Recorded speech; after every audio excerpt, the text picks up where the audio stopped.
సమూయేలు మొదటి గ్రంథం 13వ అధ్యాయం 8-9 వచనాలు.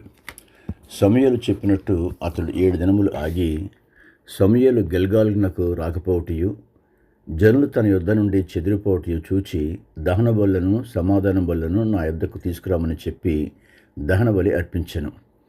సౌలు తన రాజ్యాన్ని ఎందుకు కోల్పోయాడో తెలిపే మొదటి కారణాన్ని మనం చూస్తాము. యుద్ధానికి వెళ్లే ముందు తన కోసం వేచి ఉండాలని, అప్పుడు తానే స్వయంగా ప్రభువుకు బలి అర్పిస్తానని సమూయేలు సౌలుతో చెప్పి ఉన్నాడు. సౌలు సమూయేలు కోసం వేచి ఉండలేక సౌలు తానే స్వయంగా బలిని అర్పించాలని నిర్ణయించుకున్నాడు. సౌలు కేవలం రాజు మాత్రమే, యాజకుడు కాదు. ధర్మశాస్త్రం ప్రకారం బలులు అర్పించే హక్కు కేవలం యాజకులకే ఉంది.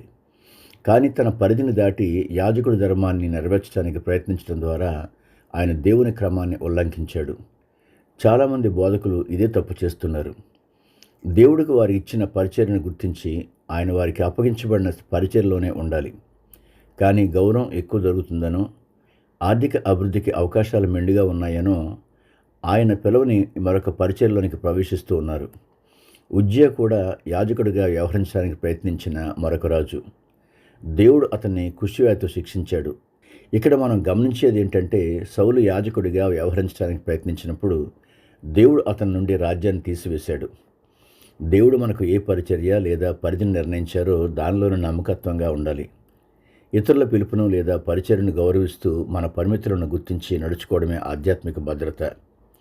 మీ పరిచర్యను గుర్తించండి మరియు మీ పరిధిలోనే ఉండండి. అలాగే ఇతరులు వారి పరిచర్యను చక్కగా జరిగించుకునేలా సహకరించండి. ఇది క్రీస్తు శరీరానికి సంబంధించిన ఒక సాధారణ సూత్రం. ప్రార్థన. పరమ తండ్రి, నీవు మాకు ప్రసాదించిన పిలుపును, పరిచర్య సరిహద్దులను సరిగ్గా గుర్తించే ఆధ్యాత్మిక వివేకాన్ని మాకు దయచేయండి. మా సొంత ఆలోచనలకు, మనుషుల ఒత్తిళ్లకు లోబడి నీవు నిర్ణయించిన పరిధిని దాటకుండా మేము తగ్గించుకుని నీ క్రమానికి లోబడి వినయాన్ని ప్రసాదించండి. ఇతరులకు నీవు ఇచ్చిన వరాలను గౌరవిస్తూ క్రీస్తు శరీరంలో ఒకరికొకరం సహకరించుకుంటూ నీకు నమ్మకమైన సేవకునిగా ఉండేందుకు సహాయం చేయండి. యేసు నామములో అడుగుచున్నాను తండ్రి, ఆమెన్. దేవుడు మిమ్మల్ని దీవించునుగాక.